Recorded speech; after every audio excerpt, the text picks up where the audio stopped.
Rutgers men's basketball improves to 3-0 on the season with a offensive explosion at the rack on Friday night. Ace Bailey's collegiate debut, Rutgers debut. Just to calm people down, he did leave the floor late in the game. C. Peichel saying just now in his post-game presser that he was cramping up. Old friend of the podcast, Lance Glenn, had messaged me and said that he came out after the game and was stretching with trainers. So cramping makes sense. I mean, if you saw Ace in that second half, he looked gassed. First game back, definitely trying to get his legs in game shape. Steve Peichel playing him quite a bit tonight, 30 minutes. So Ace, I think it was just a matter of, whether it's hydration or just muscles tightening up. But does not sound like there's anything to be concerned about. Again, he missed those first two games because of a hip flexor, dinged it in practice 2 days before the season opener. But boy, did Ace Bailey bring it in this game. And as a team, this offense just was a thing of beauty. Shot 60% from the floor, 59.6 to be exact, 55.0% from three, 11 of 20, 25 of 32, 78.1% from the foul line. They were also 70% from the rim, 17 of 24, 70.8%. They had 21 assists on 31 made field goals, 35 bench points, an edge of 24-9 in transition, points per possession, 1.441. That might be a Rutgers record. I don't have time to look it up yet, but I will. But talk about offensive efficiency off the charts for this team. And it was just a joy to watch this team play together on the offensive end. Like, yes, defensively, they gave up way too many threes. 13 of 29 from Monmouth. Bashir was incredible for them, had 38 points, 10 of 17 from three. So Rutgers, the last two games, they've struggled closing out on threes. Defensively, they certainly weren't disciplined enough in this game. They gave up 51 second-half points. Monmouth shot just 40.8%, though, from the floor overall. But they, Bashir, 10 of 17 from three. If you take that out of the equation, Monmouth was just 19 of 54 from the floor. So not great. They did shoot great from the line, but just 11 trips, 10 makes. But too many threes allowed in the last two games. This defense certainly isn't where it needs to be, but boy, does that offense just click. And it was just great to see everyone play their roles with Ace back. I think let's talk about Ace and Dylan, and then I want to talk about the supporting cast. Ace, 17 points, 5 of 10 from the floor, 1 of 3 from three, 6 of 8 from the line, 6 rebounds. The thing, he hit that early three. He had that tremendous inbounds pass from Durkak that he slammed home. He hit a ridiculous turnaround jumper in the first half.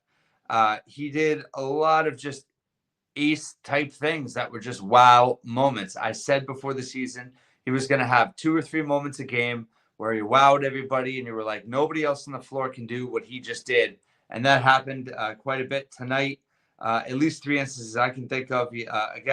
Also had a block, 2 steals, 30 minutes, plus 15 in the game, and just showed his athleticism, his dynamic playmaking. And what was great to see was that he, like the rest of his teammates, they were making the extra pass. His shot selection was pretty good in this game. They really were they were sharing the basketball as a team. They were moving it. In the half court, the ball was just clicking, and they were generating a lot of great looks, and they were knocking down a lot of shots. So to see Ace play within the flow of the offense and play with his teammates was just fantastic to see. Did have 6 rebounds, all on the defensive end. He can do so much more than he did tonight. But for a first game, obviously coming off of that hip ding and then cramps, cramping up, kind of tired in this game towards the end, kind of gassed, still getting his sea legs underneath him. Overall, great debut for Ace Bailey. And then Dylan Harper just looks like a well-oiled machine at this point. I mean, he is so explosive off the bounce. Second half, just getting to the rim at will. finished with 20 points. 15 came in the second half, 6 of 9 from the floor, 2 of 3 from 3. His best game from behind the arc, 6 of 6 from the foul line. So again, bouncing back big time, 1 of 6 from the line in his debut. I thought it was, just a tired thing in his first game, getting used to the pace. And now he's 13 of 14 from the line since. So already back to 70% for the season on 20 attempts. And he's getting to the line quite a bit. I mean, the fact that Bailey and Harper combined for 12 of 14 from the line is a beautiful thing. Harper, 6 assists. Great to see. Just 1 turnover, 5 rebounds, 2 blocks, 30 minutes as well. He's just so polished, so under control, and just really gives this team he just gives them another level. It's just like whenever things start to slow down a little bit, there's Dylan just making plays. And obviously, listen, it's early. It's only been 3 games. The competition has not been at a high level. But this team with Ace and Dylan, I mean, they are clicking. Let's talk about Jordan. Let's talk about the 4 transfers. Jordan Durkak, 6 points, just 2 shots. 1 of 2 from the floor, did get to the line, 4 of 4 from the line, 9 assists, 6 rebounds, 2 steals in 30 minutes. He is such an unselfish player. And I honestly, I don't mean this disrespectfully about his offense. It's not that he's a bad offensive player. He's just not the most efficient right now. And due to the weapons that Rutgers has around him, he is maximizing his value by minimizing his shot taking. And he's distributing the basketball. He is finding his role. He is a perfect example of adapting and learning how he's going to make this team better in the most effective way. 9 assists, just 2 turnovers, 6 rebounds, 2 steals. Played good defense once again, but it was just his passing ability. The last 2 games has really stood out and has elevated this offense in a big way. Then let's talk about Zach Martini. Had a huge night shooting the basketball, 7 of 10 from the floor, 4 of 7 from 3, 18 points in 26 minutes. Did have 3 rebounds and assists, 2 turnovers, a steal. Didn't get to the line at all, but 4 of 7 from 3. Great to see that. I mean, he had 3 in the first half, and you just see they were all in rhythm within the flow, threes in the half court. Teammates finding him, making the extra pass. He catches the ball. He has the ball at such a high level. He doesn't bring it down. His shooting form, there's so little motion in his shooting form. His release is so quick and it's high. He is going to be very effective in Big Ten play, I think, from behind the arc. And it was great to see him show out tonight. And then PJ Hayes got hot late from 3. Finished 3 of 4, 3 of 5 from the field overall, 2 of 2 from the line. Also had 4 rebounds, 2 assists, and a steal to go along with 11 points. He is electric, and he is instant offense for this team. And he wasn't scoring early, and he was doing other things, just like the other nights. I mean, if he could rebound the way he's rebounding in Big Ten play, he's going to be a huge plus for this team. He got, 22 minutes tonight. And then Tyson Acuff, you saw him start to get a little bit of rhythm at the end of this game. Hit a 3, next possession, drove to the line, got to the free throw line, was 2 of 3 from the line, 1 of 2 from 3, 5 points for him, had an assist, had a steal. I thought he defended pretty well. I thought he's making that extra pass. He played just 9 minutes, but he was plus 10 in his 9 minutes of action. And if he can continue to start to build on something here and shake the rust off and start to make shots for this team. I mean, these 4 transfers, I cannot understate how important they are to this team, but also how they have all passed with flying colors through 3 games in terms of their attitude, in terms of their energy, in terms of what they brought this team on the court, how they've played their roles, they've adapted. It's been just, listen, Ace and Dylan are one of a kind, just dynamic, ridiculous players. To see these veterans play around them the way they are really gives hope that this team is going to make a leap this year and really challenge for things in the March, because The cohesiveness is there. It's there already. It's not forced. It's a natural thing. You could see it develop. And tonight with Ace on the floor, it just blossomed. I mean, 98 points. I don't know when the last time Rutgers scored 98 points, but they had 51 in the second half. They shot 60% from the floor. I mean, they were very consistent half to half overall. And just Lathan Somerville, once again, third straight game in double figures, 10 points, 4 of 8 from the floor, just 2 of 5 from the foul line. Bad night for him there, but 7 rebounds, led Rutgers.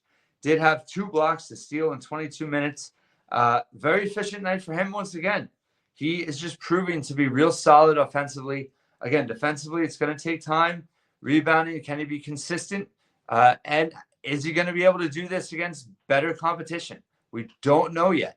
But all the early returns on the veterans, on Lathan, on Ace and Dylan, everything's clicking. Everything looks, and they haven't even played their best basketball. Their defense has struggled at times. Rebounding has been a little bit of an issue at times. Defending the arc's been an issue the last 2 games.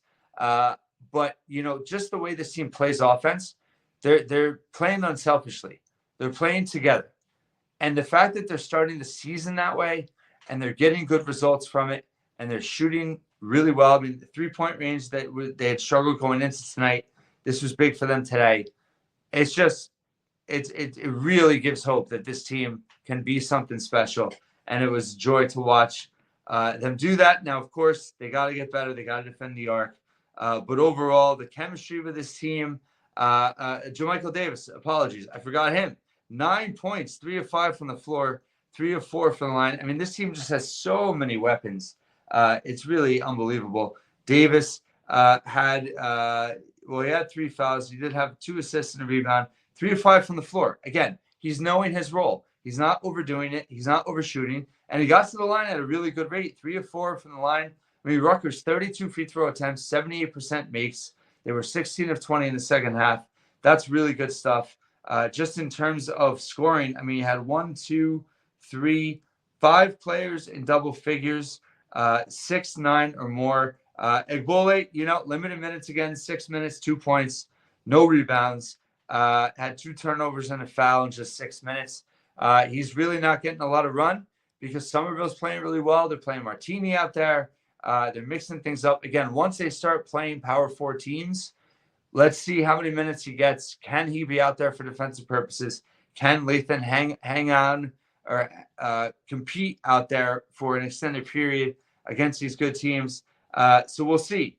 But this was an impressive offensive performance and just shows the potential of this team with Ace now back in the fold. Again, if you missed the beginning of this podcast, Steve Pike was saying in the postgame that he was cramping after, at the end of the game. If you saw on TV, I mean, he looked winded, he looked gassed, he looked exhausted. But his pure talent, his skill level, and then just Dylan is just, I mean, he is relentless off the bounce. This team is clicking in every way on the offensive end. Defense has to get better. 3-0. Let's see if Ken Palm's out yet. I'm doing this a little bit. I wanted to wait for the Steve Peichel presser to see what he said about Ace. I didn't think anything was serious, but just wanted to confirm there. Let's see. Rutgers is, 3-0. Stats are out. They're 65th right now in Ken Palm. See the offensive efficiency. They're really starting to climb now. They're 79th nationally, 109.6. Defense fell a lot tonight. Really bad performance from an analytics standpoint as well. 63rd nationally. That's as poor as Rutgers has been in a long time.